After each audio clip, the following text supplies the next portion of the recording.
इसको मजार की शक्ल देने की कोशिश की। में हमारे सहयोगी अरुण ने बड़ा कब्रिस्तान के चेयरमैन शोएब खतीब से फोन पर बातचीत की, जरा सुनिए उन्होंने क्या कुछ कहा। आप बेसिकली बड़ा कब्रिस्तान और जो जमा मस्जिद है उसके चीफ हो, राइट? जी जी।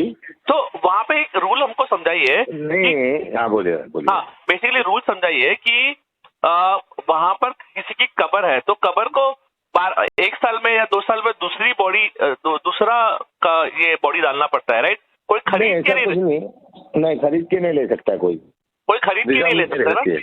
नहीं कोई भी नहीं खरीद सकता है। नहीं। अच्छा, जो पुराने आपसे एक बात पूछेंगे कि तो फिर आपने वहाँ पे याकूब मेमन का जो कब्र है उसको इतना मार्बल नहीं याकूब मेमन का नहीं याकूब मेमन का ही कब्र नहीं है। वहाँ पे बड़े कब्रिस्तान में बहुत सी कब्र ऐसी है जिसके ऊपर मार्बल लगाया गया है। स्पेशली कोई याकूब मेमन के लिए मार्बल लगाने की परमिशन नहीं दी गई है। और ये मार्बल जो है ये पहले से ही लगा हुआ था, ये आज नहीं है, ठीक है? ये आज का कोई नया लगा हुआ नहीं है। हमारे पास पूरे पिक्चर्स भी है जिसमें मार्बल नहीं लगा हुआ है, अभी नया मार्बल लगाया हुआ है। नया मार्बल हो ही नहीं सकता है सर, ठीक है? ये पुराना मार्बल लगा हुआ है। आप आके विजिट कर ले और आप आके मेरे से मिल ले बड़े कब्रिस्तान में, ठीक है? अच्छा ठीक है, मिलते हैं हम लोग। बट ये बताइए कि ये आपने बोला कि कोई ले नहीं सकता तो मार्बल लगाया तो फिर वो नहीं वो क्या रहता है ना, मार्बल लेने के लिए और मार्बल के लिए वो कहीं पे हम उसको उसकी परमिशन देते हैं कि भाई बैठ के पढ़ने के लिए या कुरान पढ़ने के लिए, ये पढ़ने के लिए कहीं कोई कब्र ऊंची है, ऊंची जगह पर है, ठीक है? कोई कब्र नीची जगह पर है तो वहां पर कहीं पे उस तरीके की सुविधा के लिए हम परमिशन देते। इसका मतलब ये नहीं हुआ कि याकूब मेमन के लिए स्पेशल हमने वो कब्र, बिल्कुल हमारी तरफ ट्रस्ट की तरफ से हम इस बात का खंडन करते हैं।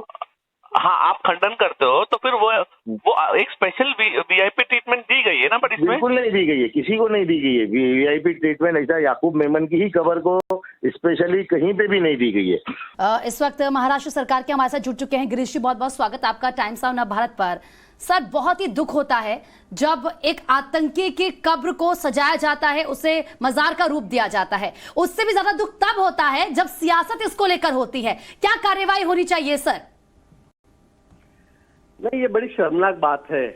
जिस याकूब मेनन ने जो टेररिस्ट है, मतलब जिसने सैकड़ों लोगों की जानें बॉम्ब ब्लास्ट में ली थी और उसको फांसी देने के बाद उसके कब्र पर मतलब डेकोरेटिव किया जाता है, लाइटिंग की जाती है। मतलब इससे ज्यादा शर्मनाक बात तो हमारे लिए हो ही नहीं सकती है।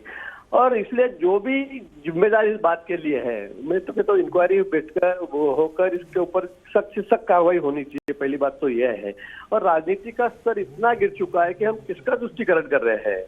जो देश के दुश्मन है, जो लोगों के जान के दुश्मन है, ऐसे लोगों के कब्र पर हम लाइटिंग कर रहे हैं, डेकोरेशन कर रहे हैं, टाइल्स लगा के हम उसको सजा रहे हैं। मुझे लगता है कि वोटों की राजनीति है, वोटों के लिए हम कहाँ तक गिर सकते हैं? तो बस यही मतलब इसी बात से यही मतलब साबित हो रहा है। और जो भी लोग जिम्मेदार इस बात के लिए है, महाराष्ट्र विकास आघाड़ी की सरकार थी, मैं राजनीति से बाहर आकर कहूंगा कि किसी के लिए भी हो, लेकिन ये बहुत गलत बात है, बहुत शर्मनाक बात है और हमारे महाराष्ट्र के लिए तो बहुत मतलब शर्म की बात है। तो इसलिए इसकी इंक्वायरी होकर सख्त से सख्त कार्रवाई जिन्होंने भी ये किया है उसके ऊपर होनी चाहिए। लेकिन सरकार उस वक्त महाविकास आघाड़ी की थी, उद्धव जी ठाकरे उनके महापौर यहाँ पर थे, महापालिका भी उसके पास थी, लेकिन उन्होंने भी ध्यान देने की जरूरत थी। आज जो तुष्टीकरण हम लोग वोटों के लिए कर रहे हैं, मुझे लगता है वो नहीं होना चाहिए। लेकिन वो कहाँ तक होना चाहिए, उसका स्तर कहाँ तक गिरना चाहिए, ये भी आज मुझे लगता है कि सोचने वाली बात है। इसलिए हमारी मांग अभी यही है कि इसकी पूरी जांच हो। जांच के लिए बात आगे करेंगे सर, कोई कमेटी वगैरह बनाई जाएगी? पुलिस तो फिलहाल जांच कर रही है गिरीश जी, लेकिन आप लोग भी बात करेंगे जांच के लिए कोई कमेटी वगैरह बनाने की मांग की जाएगी आप लोगों की तरफ से? बिल्कुल, पूरे अभी माननीय देवेंद्र जी हमारे गृह मंत्री है, माननीय एकनाथ जी शिंदे हमारे मुख्यमंत्री है, वो इस बात को कहेंगे। लेकिन पूरी इंक्वायरी इसकी होनी चाहिए बिल्कुल शुरू से। मतलब जैसे हम देखेंगे कि कोरोना के काल में कितने, कोरोना के पहले ये नहीं था, उसके बाद में इसी समय ये बनाया गया है।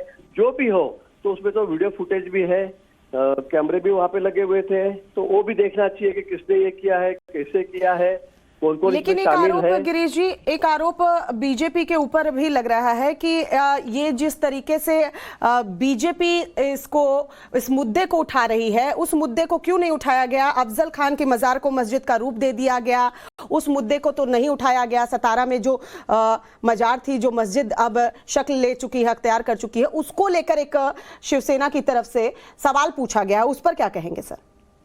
नहीं, तो उसके बारे में भी हमने ऑब्जेक्शन लिया है, उसके बारे में भी कहा है। औरंगाबाद में जो मजार, उसके लिए भी हमने कहा है, जिसपे फूल चढ़ाए गए थे, अभी जो इतना मसला उठा था, वहां भी इंक्वायरी हमने लगाई है। ऐसे नहीं है, लेकिन जो भी इस देश के दुश्मन है, तो पहले हो, स्वतंत्र पूर्व काल के हो, अभी हो, तो इनकी जो कब्र है, इनको कोई मजार में या कोई उनको डेकोरेटिव करके या बड़ा करने की जरूरत ही नहीं, मुझे ऐसा लगता है। ये आखिर हमारे देश के दुश्मन थे। तो सरकार किसकी हो, क्या हो, नहीं हो, इसके बाहर जाकर मैं कहूंगा कि हमारे राष्ट्रीय प्रतीक की बात है, राष्ट्रीय अस्मिता की बात है। तो इसीलिए इसको थोड़ा अलग नजर से भी देखना चाहिए। खाली राजनीति ही नहीं, कोई भी हो, सरकार किसी की भी हो, लेकिन इन लोगों को कोई बड़ा चढ़ावा नहीं देना चाहिए। याकूब मेमन जैसा आदमी के जिसने सैकड़ों लोगों की जगह बॉम्ब ब्लास्ट मिली, ये प्रूव हो गया, उसको फांसी हो गई। उसके बाद अगर हम इसके ऊपर भी राजनीति करेंगे, तो फिर मजार पे लाइटिंग लगाओ, इसको डेकोरेटिव कराओ, कुछ थोड़े लोगों के लिए, चलिए उम्मीद करते हैं कि जांच की जाएगी। आपकी ही सरकार है तो सरकार की तरफ से जांच कमेटी बनाई जाए, जांच हो कि आखिरकार किसने परमिशन ली, परमिशन किसने दी और क्यों इस तरीके से इसको मजार की शक्ल देने की कोशिश की।